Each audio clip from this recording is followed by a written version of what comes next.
গল্পটি আমার এবং আমার প্রিয় ভাবী দীপার। ঘটনাটি আজ থেকে প্রায় 2 বছর আগের। তখন আমার বয়স ছিল 21 বছর। আমি নতুন একটি শহরে পড়াশোনার জন্য গিয়েছিলাম। নতুন জায়গা, নতুন পরিবেশ, সব কিছু যেন নতুনভাবে শুরু করার জন্য প্রস্তুত ছিল। ভাগ্যক্রমে এক পরিচিতির মাধ্যমে একটি ভাড়া বাসা পেলাম।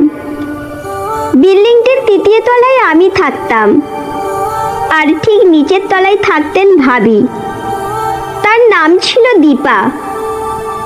ভাবি ছিলেন একদম যেন স্বপ্নের মতো।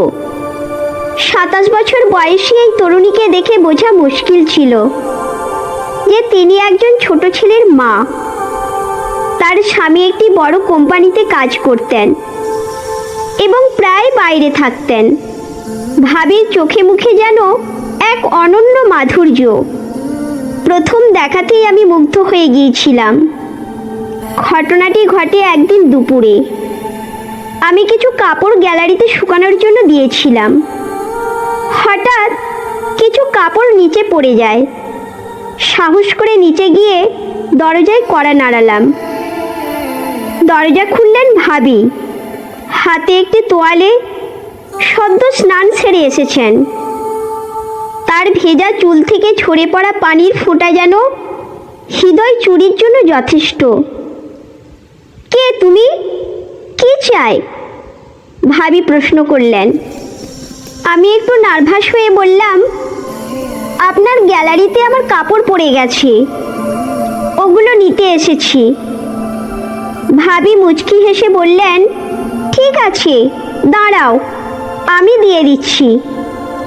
এরপর থেকেই আমি তাকে আরও বেশি খেয়াল করতে শুরু করলাম।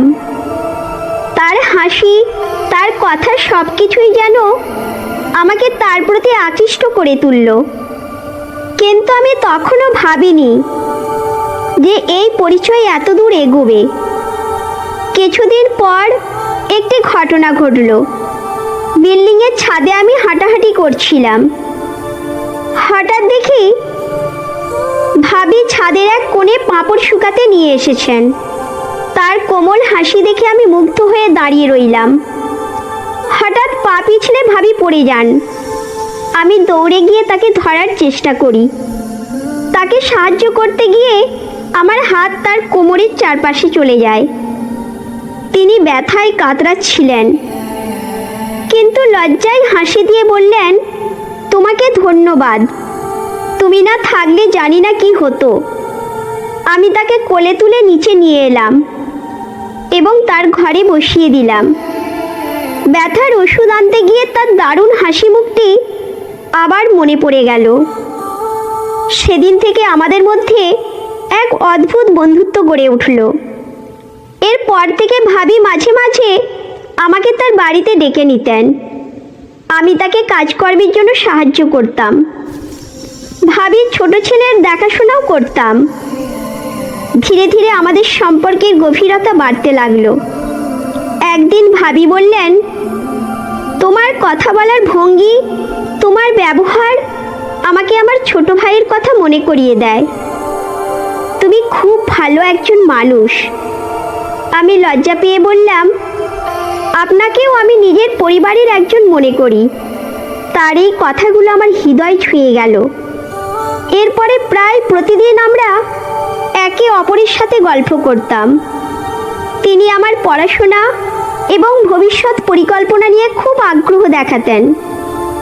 31শে ডিসেম্বর, নতুন বছরের আগের রাত, ভাবি আমাকে ডেকে বললেন, আজ রাতে বিশেষ কিছু পরিকল্পনা আছে, তুমি আসবে? আমি খুব উত্তেজিত হয়ে রাজি হয়ে গেলাম। রাতে পার্টি শুরু হলো। ভাবি সেজেছিলেন এক অপরূপ সাজে। তাকে দেখে আমি যেন বাকরুদ্ধ হয়ে গেলাম।